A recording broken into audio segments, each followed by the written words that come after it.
Ang kasing-kasing sa tao maunay simbolo sa pagbati. Nya kining pagbati mauna siya'y mutukmod nato pagbuhat, dili ang utok. Ang utok mao'y mag-analyze, nya mubati na gani ang kasing-kasing, sumala sa gi-analyze sa utok, mutrabaho dayon ang atong motor system. Kaning atong para gud nang naghuna-huna ka nga musimba, pero wa ka ganahing musimba, igo ra ka naghuna-huna, unsa man day sunod nimong desisyon? Sunod na lang. Wa na kay wa man ka ganahi, wa man mo tukar ang imong gana. Pero gahuna-huna kang musimba, nya ganahan kay kang musimba, kay gusto kang mutan-aw sa pare, or magkita mo sa imong uyab didto, or magkita mo sa imong kabit, or sa imong crush, makita nimo, mura kag maulpot mo, hala, unsa na marong oras, hala, dagan-dagan din ka, kay di aman, gitukmod man ka sa imong pagbati, base sa imong gihuna-huna. Di ka mo karon sa may inyong gihuna-huna, ang anong nanimba man mo.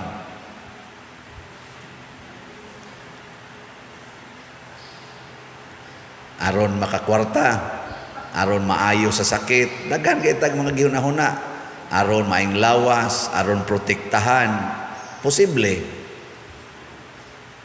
Pero ang kasing-kasing di ay kinahanglan gyud butangan og Dios non nga gugma.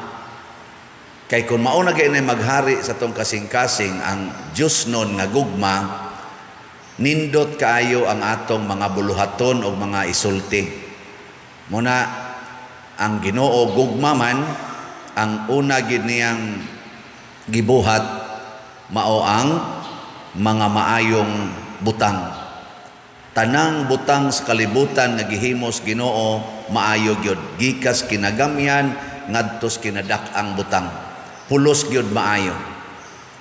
Niya kung duna na gani dili maayo, iya dayon ng ayuhon. Sa to laki-lakian, dili niya ba tiwason ba? Iya ginang ayuhon, ayom-ayomon.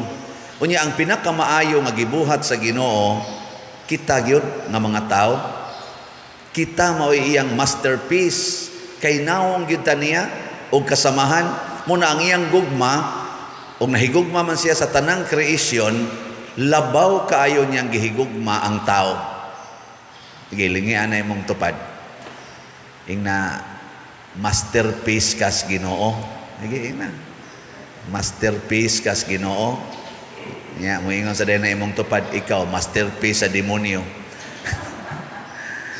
Na ang yawa kay siya man mo ikaaway sa Ginoo, ang kasing-kasing sa yawa, ang gibutang niya dili gugma, garbo ba?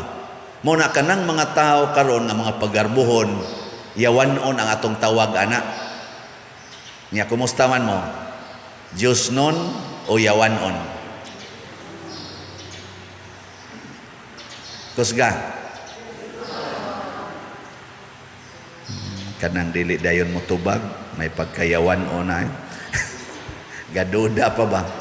O nya unsa may kuan? Unsa may mahitabo kung kita mga Diyos nun ta o kasing-kasing, maliwat gid ta sa kasing-kasing o kinaiya ni Kristo o sa mahal nga Birhen Maria. Unsa man sila, ang pinaka-basic yun nga description ni Kristo nga nindot kay paminahon is maayong magbalantay. Siya ang maayong magbalantay. Nindotan ano? Magbantay ba? Kita din sa atong simbahan na amantay PIMAG. Ang buting atong mga PIMAG kanang Paris Marshals Assistance Group, maayo ba ka nang magbalantay? Mubantay sila diha inig parking, nya human mo bantay pud sila inig kagabi. Nya unsa may kinaiya ning maayong magbalantay? Di gid siya musugot nga naay usa sa iyang gibantayan nga mawala. Maglisod gid siya nagdawat. Munang moingon siya ang maayong magbalantay, naa gani kay usa ka gatos ka karnero, nawa ang usa, biyaan ginang 99, unya pangitaon gitong usa nga nawala.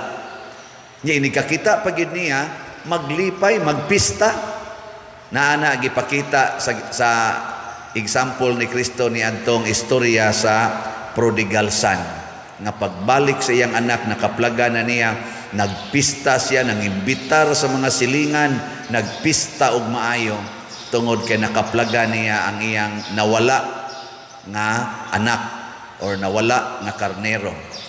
Nanglitan kamo mga asawa, mawa inyong bana, mangita mo dili. Nya inig uli, magpista mo dili. Labi na yung imong nasakpan, kadito gikan siyang kabit. Saman, magpista ka dili. O na, og nahigugma jud ka nya imong kasing-kasing liwat sa Ginoo, inig kaabot sa imong bana, magluto yung kaglami ang pagkaon. Katong special gid ba nga luto ba kay nauli gud na nya iniglakaw na sad balik siyang kabit, mag-andam na sad kag manok kay paborito niyang manok, isa iniguli anib ihawon ko ning manoka kay kapuyon ra ba to iguli tong akong bana ana. Unsa kay batios bana no nga buangon nya mao na imong buhaton niya kada uli nya mangimbitar pa ka sa imong mga silingan nga unta di akong bana na uli sa dugay na rin nawa sa usa ka semana ra gud mao magina iyang schedule ana. Unsa kay bation sa kuan, unsa bation ka sa ana ganing imong bana, malipay o maguol? Purting lipaya sige balihon nato og ang asawa mo ay mga bit nya mo uli ang bana magluto sad di ba siya kamong muluto, mag-order gyud siya og kuan gikan sa tayo na grab food no, gastuan gid ba ay lipay kay siya nga nauli gihatod pas kabit ngadto zaman okay na. Hoy mga bana dili ang inyong kasing-kasing yawanon ang kasing-kasing.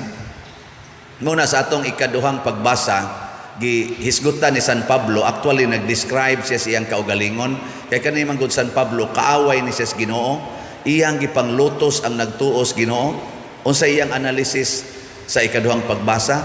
Sa dihang kita mga kaaway pa sa Ginoo, nagpakamatay siya para nato. Sa dihang kaaway pa ta. Siya, panagsara kay nabuhaton sa usa ka tawo nga magpakamatay para siyang isig ka tawo, tingali mabuhat na niya ngadtos mga buotang tao. Posible nga mabuhat pero panagsara kayo. Ako sa inyong tanaw nako buotan ko dili. Kusga. Sige, ako lang ang dawaton nga mo na inyong tanaw. Og naay gusto mo patay nako, mo kuan mo dipinsa mo nako, kamo na lay magpakamatay. Oy, asa ka mo managan. Nay may ngam tiunan ko diri pusil bab. Kinsay mo luwas aning paria nga moy akong pusilon. Kay guwagan nimo luwas, dayunon ko ning pusil. Nay usa ninyong mutindog nga ako lang sir. Mana? Oy, mga naong ninyo. Kay tinuod pa na namalit na mugslat. Lisod magani mo nga ihatag ninyo inyong mga kwarta dinhi ipalit og slat, tag 1,000 raman ta niatong slat. Na kay daghan aning magpakamatay, pasabot bisag sakit-sakit nang ihatag mo palit lang gyapon. Posible kung liwat ang kasing-kasing nila ni Hesus. Pero si Hesus matud pang San Pablo, sa dihang mga kaaway pataniya nagpakamatay aron maluwas ta. Insya kun maunay paghigugmas Ginoo nato samtang kaaway pata, labaw na karon nga iya natang mga higala, mga magtutuo nata, di kita pasagda ni Kristo. Muna ang kani mga magtutuo nga tinud-anay og nasayod aning dako kay gugma ni Kristo, relax kay tastangan. Relax kayo. Muna diri sa atong ebanghelyo giklaro gina ni Kristo unsay iyang batasan. Mo tong himo sa example nga kung mawad-an og usa ka karnero ang maay magbalantay, iya ginang kuhaon nya mangimbitar gina siya iyang mga silingan nya wa ra diri sa kalibutan, iya dayong gitabok ngadto sa langit, niingon dayon siya sa samang pagkaagi. Sa tiyang ingon, mas dako ang kalipay didto sa langit tungod sa usa ka makasasala nga maghinulsol kaysa kasiyaman og siyam nga mga tawo nga mga tarong nga wa na magkinahanglang maghinulsol. Ang dako di ang kalipay sa langit mga igsoon kana gyung naay usa ka makasasala nga maghinulsol. Naago to'y gisulti nga ni Kristo, nalimot lang kog asa tong dapita sa Ebanghelyo kay no, buguon lagi taan ni. Ingon siya, kung ang usa ka tawo makapabalik og usa ka tawo ngadto sa Dios, mapasaylo ang tanan niya mga sala. Ikaron makasasala nya makapabalik ang usa ka tawo nga mobalik sa Ginoo, automatic imong tanang sala limpyo. Muna ang atong sugo ingos Kristo panglakaw kamos tibuok kalibutan og isangyaw ang maayong balita. Unsa may maayong balita, kitang tanan gihigugmas Ginoo, basta maghinulso lang ka, malipay ang Ginoo. Namang giuban nato moingon dayon, uwaw kayo iadtog simbahan mo nang wa na lang ko mosimba kay uwaw kaayo. Malipay lagi ng Ginoo, mas malipay gud siya karon daghan-daghan man ta dinhi. Nya pulos man ta mga buutan. Nailingi ay mo to pa din na buutan ka. Pangutan abay nabuutan ka o buangon. Nya may sa buutan-buutan sa koy. Dili kay malipay ang Ginoo ani. Kay mga buutan man ta. Pero dai mo so dinhi nga manuyupay gyud kaayo, nya maghilak dias luyo. Maghilak ba tungod kay giimbitar ni Bradani nga gipaso dire. Kanang sala ni Bradani ug danay sala ang iyang asawa kay bawang maginaon sa saysahan niya. Papas na tanan pwede na siya mamatay. Nya lipay kay Ginoo basta naay muso dire nga ingon ana kana bang manuyupay nya nakaamgo lang imong giimbitar. Lipay kay Ginoo ana, mas malipay pa siya inigsod anang tawhana kaysa igsod ni sa metong kinabuotanan dire. Kana brother ni kana tong singer buutan na siya. Ang Ginoo dira kay namupansin siya na so nasang buutan ana. Kumusod gani ang kanang perting buangona basta lagi pakpak ng Ginoo mga anghel dito sa langit niya ang katong nag-imbitar niya papason ang tanang sala mo na atong motivation balik ko sa example imong bana nangabit himo ato siyang puhunan aron ang imong sala mapapas sige higito siyang higugma kay ang makapa-attract sa tao gyud gugma man. Kinsa tong mahigugma niya, muduol man gina, mupilit man ginang tao sa nahigugma niya. Testing bisag pare, sige higugma.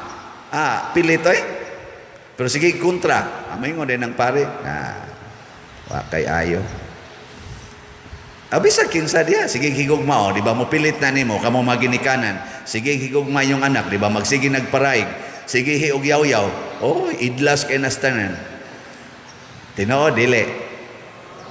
Nasugod karon igulis inyo higugma agyod niya nanagani kay anak o nanakay banang buangon ing na rin puhunan para mawa akong salap sigihan ko gini higugma hangtod ko mamatay mo na si Kristo nagpakamatay gyud para nato mao ginay utlanan sa gugma ang pagpakamatay para sa imong gihigugma.